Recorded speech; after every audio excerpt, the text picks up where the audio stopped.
purpose of Freethought Forum is to be vigilant to the encroachment of religion into government and to educate the general public as to what a freethinker is.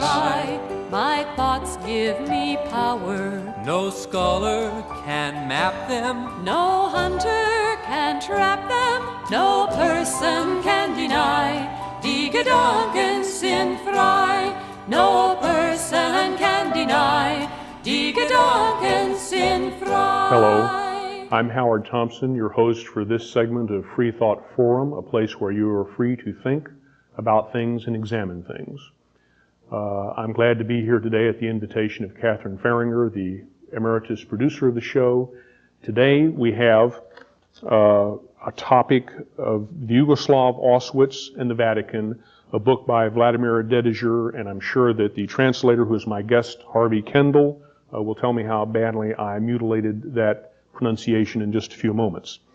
I am editor of the Texas Atheist, which is an independent free email newsletter, and you'll get an address for that if you wish to subscribe later on.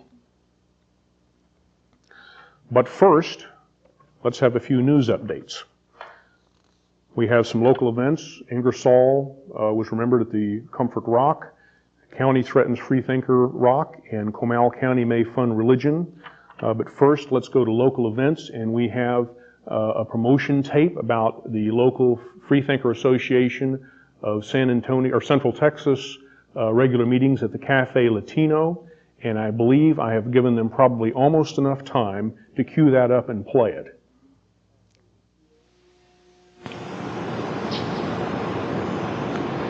Hi, I'm Don Lawrence. I want to invite you to come down to Cafe Latino. We have weekly discussions here on some pretty provocative subjects. It's no hold barred as far as the discussion goes. The Freethinkers Association of Central Texas has regular discussions here at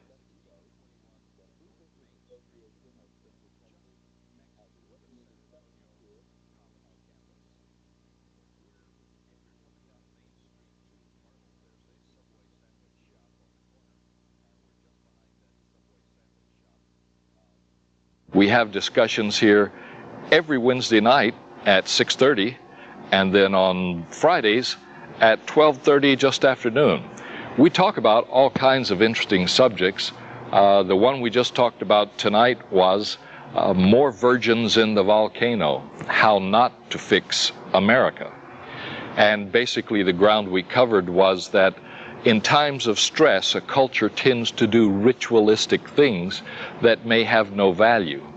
And we laugh at the natives who throw virgins in the volcano because we know that throwing virgins in the volcano doesn't help. But people do things like that in times of stress. So that was tonight. We will be talking about things like rabbis, priests, and pastors, why women need not apply. We've talked about subjects in the past like the crisis in Littleton and how religion makes young people crazy. All kinds of subjects that can be provocative, but the point is to get you to question your basic cultural beliefs and to consider that your mind may be stuck inside a box. We don't believe in the Freethinkers Association. I won't say everyone, we welcome everyone, but the majority of the people that attend our meetings don't find any evidence for the supernatural, for instance. We don't believe that there's credible evidence that there's any supernatural aspect to the world. And similarly, we find the evidence for an afterlife lacking.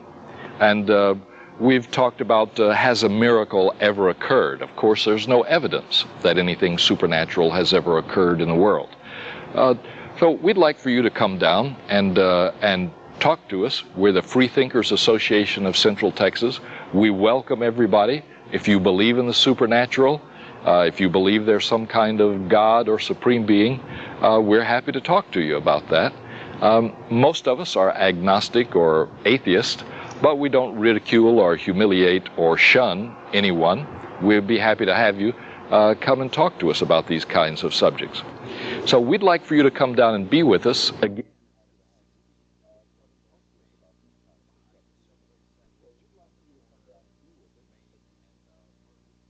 We meet every Wednesday at 6:30 in the evening and every Friday at 12:30.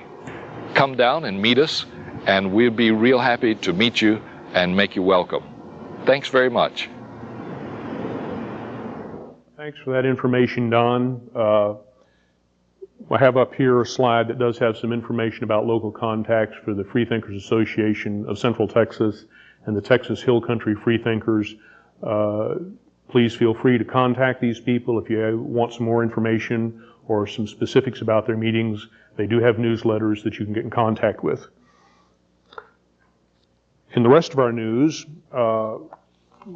we gathered Atheists and Freethinkers in Comfort, Texas in July to honor the centennial of the death of Robert Ingersoll. He was a great Freethought orator and leader during the late 1800s. He was a colonel in the Civil War, a politician and attorney. We also gathered there to offer our support for the Freethinker Monument to honor the Freethinkers who founded Comfort. This is one of the controversial issues you may have heard about in the news. The county and the Chamber of Commerce are looking at having the rock removed. Of course, we think that it's a good thing that we should honor the founders of Comfort, Texas. The rock has been in place for almost a year. Our next little news item is about how the county and the Chamber of Commerce are threatening the rock in Comfort. They call it abandoned. They're raising funds to remove the rock, but donors, of whom I am one, and there's about 35 donors, oppose this. Over $5,000 was spent on the rock to put it in place before the Chamber of Commerce reneged on their agreement to have it there. And we think it ought to stay and be completed with its Texas Historical Commission marker as originally planned. And we're hoping that eventually the Chamber of Commerce will acknowledge that there are people who gave money for a project in their town that they will not talk to. Our next little news item is Comal County may fund a religious group.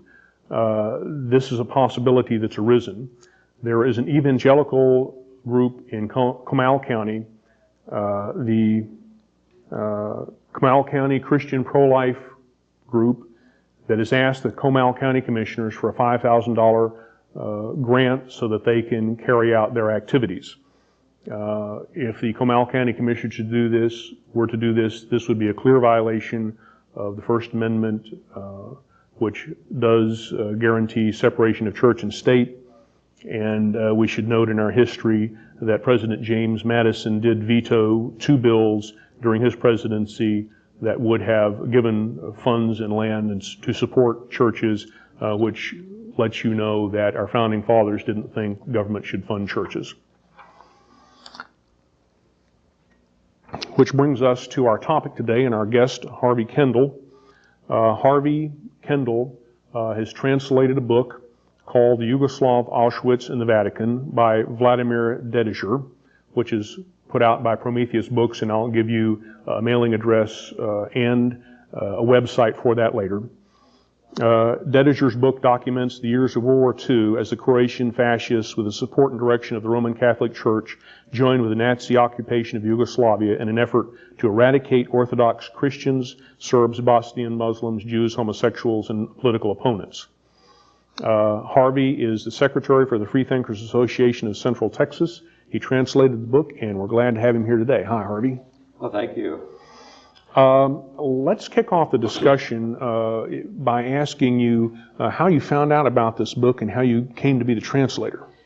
That happened in, I think it was the spring of 1988. There was a convention of the American Atheist in San Diego, and I attended that convention. One of the speakers there was a German man who gave 2 talks, neither of which did I know anything about, but since I speak German and have German background, I attended those and I'm very happy that I did, because one of his talks had to do with this book that he had gotten published in German.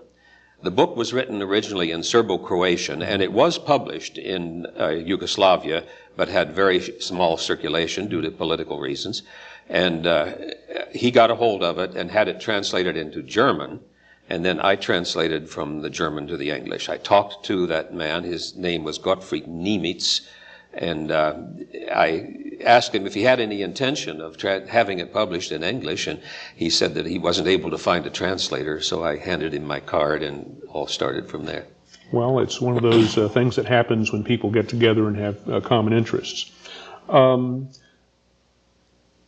One of the themes of the book, and I have not read the book, I've just read a few notes, so you'll be educating me. This will all be new to me.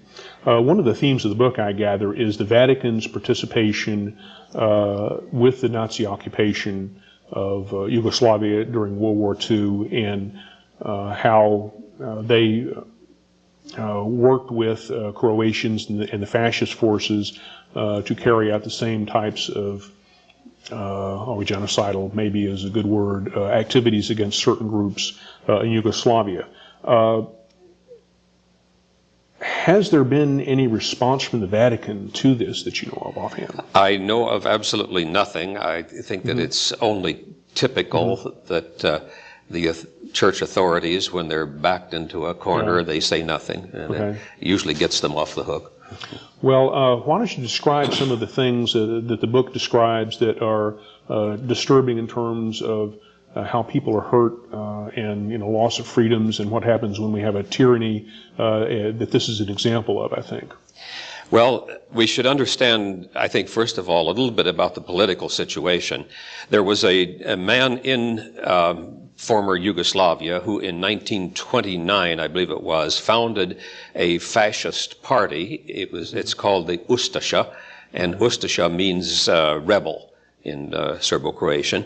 And it, as I said, was fascist. It advocated the eradication of all non-Catholics and all non-Croatians from Yugoslavia. Yugoslavia had been a country only a short time. It was founded only after World War I under a king. They had a king and a parliamentary situation. And King Alexander, in about 1918, proclaimed a dictatorship and dismissed the parliament and tried to unite the country, and for the first time called it Yugoslavia. That irritated, of course, Rome, the Vatican, because the split between the Eastern Orthodox and the Roman Catholic Church was quite clear, and the Eastern Orthodox, if under a state of Yugoslavia, would be able to move closer to Rome. And this terrified the Pope and the Vatican, and with the help of the Vatican, this man whose name was Ante Pavelić, established the Ustasha party and began his pogroms against the Serbs.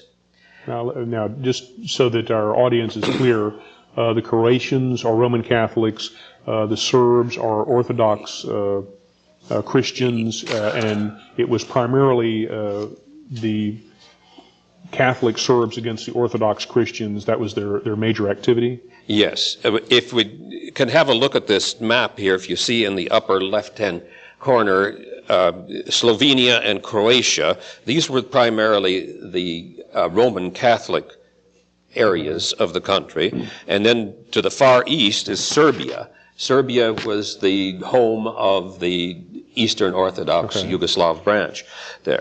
In between is Bosnia-Herzegovina, which we heard a lot about a few years ago in the battles between the Croatians and the Bosnians. This area of the country was occupied primarily by a mixture of Serbs and Muslims. So we have the Roman Catholics here, Muslims here, and the Eastern Orthodox over there. So this is primarily, in some ways, kind of a classical religious conflict that we see pop up again and again in human history. Yes, it is. It's territorial, a matter of survival, one church, one religion over another. Well, after the Nazis came to power and conquered Yugoslavia, then they began working with the Croatians. Were the Croatians their puppet government? Yes, it was. The government in Croatia was called the Free State of Croatia under this gentleman, Pavelić. I hesitate to call him gentleman. But he was, first of all, he had a history of murder. He murdered the king of Yugoslavia, and that took place in Paris. The French government tried him in absentia because he had disappeared, and they tried him in absentia and sentenced him to death. The Yugoslav government also tried him in absentia and sentenced him to death. So where was Pavelić during this time? In Rome. He was being harbored by the Vatican and by the Mussolini fascist government there. In 1941, when the Nazis moved into Zagreb, which is in the capital of Croatia, Pavelić then was named by the Pope and by Mussolini as being the head of the state, this new state that they called the Free State of Croatia. Yeah. Okay, now, so this man had a history of brutality. What sort of activities did he carry out in the areas that he controlled? That, you know, like midnight knock on the door and rounding people up, putting them in trucks, concentration camps, beatings, what sort of things happened? It was everything that you heard about the Nazis and their pogroms against the Jews. It's just simply there was a different object here. Pavelić's object was to destroy all Serbs within his domain, and that would have been through the northeastern part of the country. And his first task was to eradicate the Yugoslav army. There had been a Yugoslav army set up by this king, Alexander, and it was still in operation, and the Nazis and the fascist government in Croatia set about, first of all, to eliminate it. In order to do so, they enlisted the help of the church. It was primarily clerics. Catholic Church, when you say church. The Roman Catholic Church, yes. It was primarily the Roman Catholic clerics who were responsible for going out to these encampments where the Yugoslav army was and disarming them. And they did it rather peacefully. They just simply took away their arms and turned them over to the Ustasha military. Well, that's quite a bit of direct involvement by Catholic clergy then. What was the Pope saying or doing as these things were going on, or not doing, maybe, that were indicative of his knowledge and awareness? And we're talking Pope Pius XII here. Yes, Pope Pius XII. It is very difficult to pinpoint anything that Pope Pius XII did except this background support that he gave to the Ustasha. There were constantly delegations coming from Zagreb to the Vatican, and they would often do things like performances of a choral work or recitations of poetry and so forth, and then that gave the Pope the opportunity to praise them. And there are only a few instances where there is in writing with the Pope's signature on it anything that says that he supported what they were doing. Okay. But by tacit agreement, it's quite clear that he was supporting. So basically, it sounds like there was what we might call cultural exchanges. The Pope was friendly to them. He praised them, and there's a little bit of writing to indicate that he was aware of what was going on, and that called forth from him no condemnation of these people or their actions. That's about it. Now, close under his authority were other dignitaries in the Vatican who did arrange to have money sent to the Ustasha and to sign agreements with the Ustasha and so forth.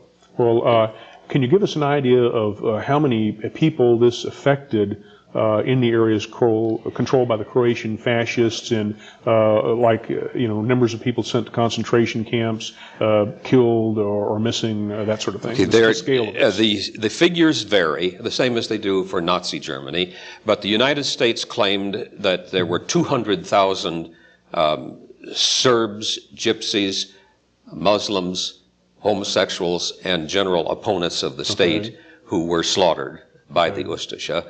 The Belgrade government, Belgrade being the capital of Serbia, claims there were 800,000 people. So someplace between 200,000 and 800,000 people. There were about a dozen concentration camps, the most notorious of which was the one called Jasenovac, which was located here in northeastern Bosnia, not far from Sarajevo. And there is where we have most of the documentation about what happened. There were trials, hearings held after the war up through 48, I think they finally ended. And that's where the author of this book, Vladimir Dedijer, got most of his information. It's from the transcripts of those trials. Okay, so we have a pattern that we are familiar with from the Nazi activities, the state police, the concentration camps, with the added element of the Roman Catholic clergy apparently supporting and to some degree participating in... to a large degree. To a large degree. Were there any Roman Catholic clergy indicted as co-conspirators or charged? Yes, there were. The primary Roman Catholic cleric was Stepinac, who was the Archbishop of Zagreb, and he directed the activities of the Ustasha military all through the 3 or 4 years of the war, and is responsible directly for ordering the slaughter of so and so many people and so forth. After the war, at first he was not arrested. He felt comfortable in the protection of the Vatican and thought undoubtedly that nobody would ever touch him. He was finally arrested and tried and convicted of these terrible atrocities, and was sentenced to a mere 16 years of hard labor, of which he served 5, and then he was released. And after he died, as a matter of fact, in October of last year, 1998, the Vatican, the Pope went to Zagreb and held a ceremony of beatification for him, which is the first step towards sainthood. So Pope Pius XII was going to make a saint out of the person who was heavily involved in directing activities for the Roman Catholic Church that led to the deaths of 200 to 800,000 people. This was Pope John the 23rd. John the 23rd later did this. Did the beatification. So this was a saintly act then, I guess, possibly by the lights of the Roman Catholic Church. It was protecting the Vatican, the Roman Catholic Church. So we have in the Free State of Croatia then a kind of a melding or blending together of church and state, as it were, to where it would be hard, it sounds like, it was totally inseparable. To divide them out. I think that Pavelić rarely did anything without consulting Stepinac. Okay. Well, this is one of those things, we can sit here and talk about, but we know there's horrors that underlie it.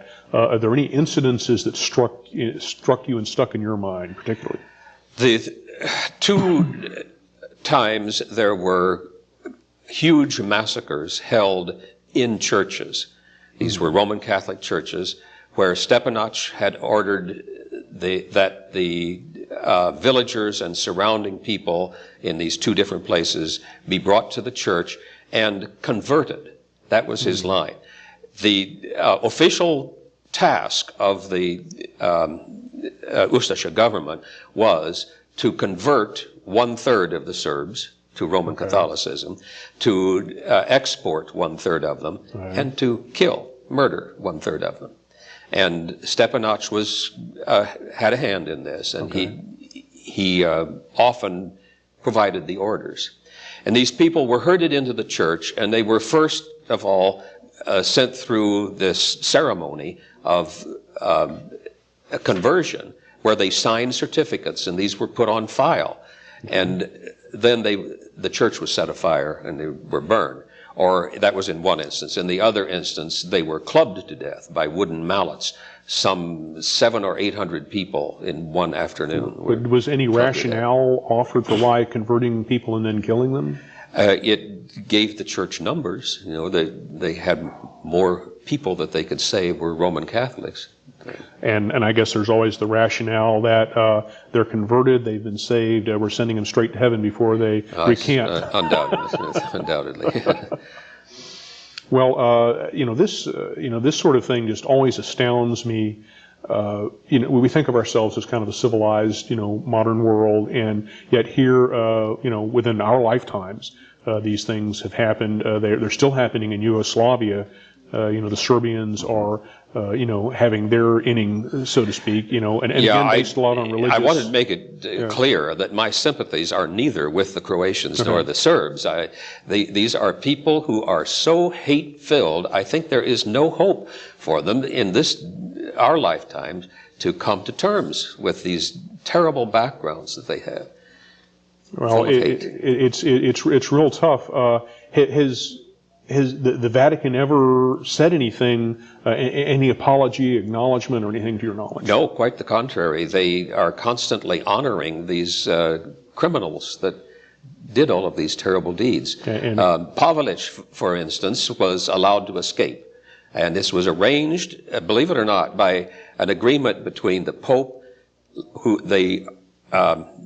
Bishop Spellman, who later became Cardinal Spellman, and the United States government. After the war, and Pavelić and thousands of other Ustasha military people were spirited off to South America. And Pavelić lived there until 1959 under his own name, perfectly comfortable. And in 1959, he had a severe health problem, cancer, and he traveled to Spain. And there he was given a special blessing by Pope John the 23rd again, and he died there in the arms of the church. So if you're a butcher for the church, you get protected. And my understanding is that Pope Pius XII is also on his route to becoming a saint of the Catholic Church also. I wanted to call attention to, I've put the address of Prometheus books up here, where you can get a copy of the Yugoslav Auschwitz in the Vatican, and there's a website address there that's Prometheus books. It would be fairly easy to find. When you tell Catholics this, what kind of response do you get? Well, I haven't had much opportunity to argue with Catholics. My general feeling is that there is no arguing with people who have faith to back them up. You can't argue with faith. But logically, I have done things like this program and a few other talks that I have given, just simply exposing what's in the book. And Catholics stare at me, religious people in general just stare at me in wonder and go their own way. I think they're just simply excluding it from their minds. They don't want to know about it. Well, our human brains can be very selective in what we pay attention to and what we ignore, and you're certainly jamming them in a spot they could worry about. Well, I want to thank you for being here, Harvey. I'm getting a timing there that tells me I probably better begin to wrap up. I've got a slide up here with the local contacts again for the Freethinkers Association of Central Texas and the Texas Hill Country Freethinkers. Feel free to contact them if you want information about their organizations or any of their meetings. I'm editor of the Texas Atheist. It's an independent free email newsletter, and you can subscribe just by sending me an email notice. And we're glad that you were here today, and we hope that we gave you some food for thought and that you are able to take the information away and make the best of it that you can, and choose what to think for yourself. But at least look at the evidence, and we'll be glad to see you next time on Freethought Forum. Thank you very much.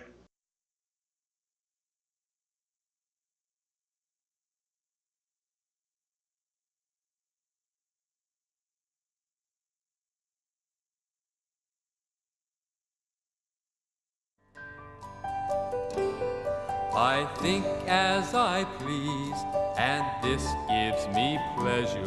My conscience decrees, this right I must treasure. My thoughts will not cater To duke or dictator, no person can deny. Die Gedanken sind frei, no